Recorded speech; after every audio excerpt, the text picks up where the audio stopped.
निर्भीड निष्पक्ष वृत्तांकनाचा बुलंद आवाज राजसत्ता न्यूज। संगमनेर विधानसभेचं प्रतिनिधित्व करतो। महामहिम राज्यपाल महोदय यांच्या अभिभाषणावर आज मनोगत व्यक्त करण्याची मला संधी मिळाली, त्याबद्दल मी सर्वप्रथम आमच्या संगमनेर मतदारसंघातील मायबाप जनता तसेच महाराष्ट्र राज्याचे मुख्यमंत्री देवेंद्र फडणवीस साहेब, आमचे नेते एकनाथराव शिंदे साहेब, अजितदादा पवार साहेब तसेच मंत्री राधाकृष्ण विखे पाटील साहेब यांचे आभार मानतो व सभागृहातील सर्व नवनिर्वाचित सदस्य, मंत्रिमंडळातील सदस्य यांचे अभिनंदन करतो। आज राज्यपाल महोदयांच्या अभिभाषणावर मनोगत व्यक्त करण्याची संधी दिल्याबद्दल मी आपले सुद्धा आभार मानतो। महायुती सरकारने महात्मा फुले जीवनदायी आरोग्य योजनेचा लाभ सीमा भागातील मराठी बहुल 865 गावांमध्ये राबवण्याचा निर्णय घेतला। अतिशय चांगला निर्णय तो झाला आहे। महात्मा फुले जीवनदायी योजनेअंतर्गत राज्यातील सर्व भागातील जास्तीत जास्त नागरिकांना फायदा व्हावा, त्यांना आर्थिक खर्च करावा लागणार नाही याची काळजी घेत महायुती सरकारने राज्यातील ग्रामीण भागातील जास्तीत जास्त रुग्णालयाचा समावेश केला, त्याबद्दल मी सरकारचे अभिनंदन करतो।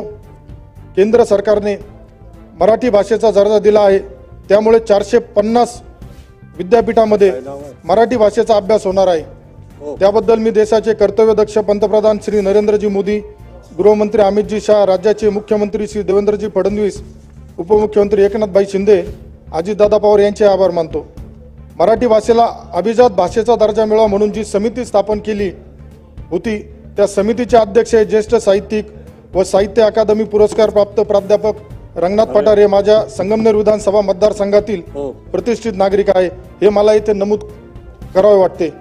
मी ज्या मतदारसंघाचा आमदार आहे त्या मतदारसंघातील प्राध्यापक पठारे सरांच्या योगदानामुळे हा मान माझ्या मतदारसंघाला मिळाला, याचा लोकप्रतिनिधी म्हणून मला आनंद आहे। देशातील पहिले महिला धोरण महाराष्ट्र राज्याने स्वीकारले होते आणि महायुती सरकारने 4थ्या महिला धोरणाची घोषणा करून महायुती सरकारने खरोखरच महिलांचा सन्मान केला आहे।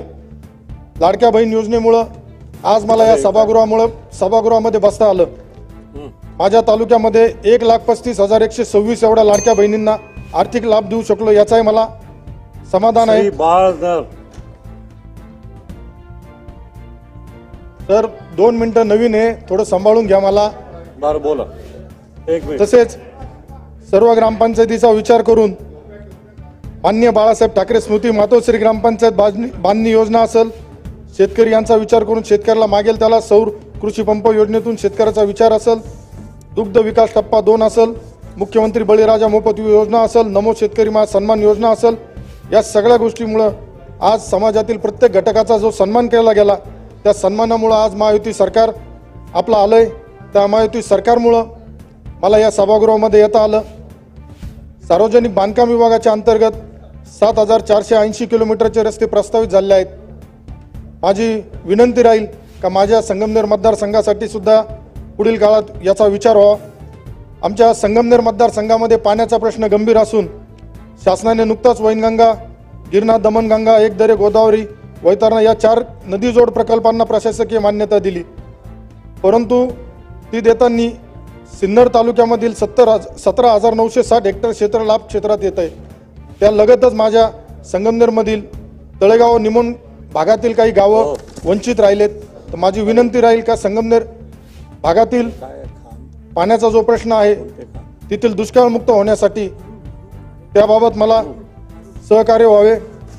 आज संगमनेरमध्ये जलजीवन योजना राज्यामध्ये मोठ्या प्रमाणात राबवली गेली, संगमनेरमध्ये सुद्धा मोठ्या प्रमाणात सुरू आहे, परंतु कामाचा दर्जा अतिशय निकृष्ट दर्जाचा आहे, त्यामुळे तेथे सुद्धा काहीतरी शासनाने गांभीर्याने विचार करावा।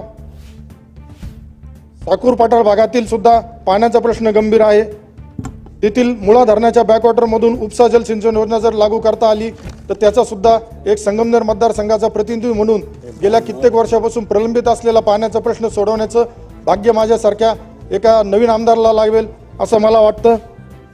पर्यटन क्षेत्र जे महाराष्ट्र पर्यटन धोरण 2024 जाहीर झालंय, त्यामध्ये राज्यातील आकाराने विस्तीर्णाने सर्वात मोठ्या असणाऱ्या पिंगीर येथील वडाचं झाड याचं सुद्धा त्या वटवृक्षाचे संवर्धन, जतन व संगोपन यासह रोजगार निर्मितीसाठी पुढाकार घ्यावा अशी मी विनंती करेल. धन्यवाद.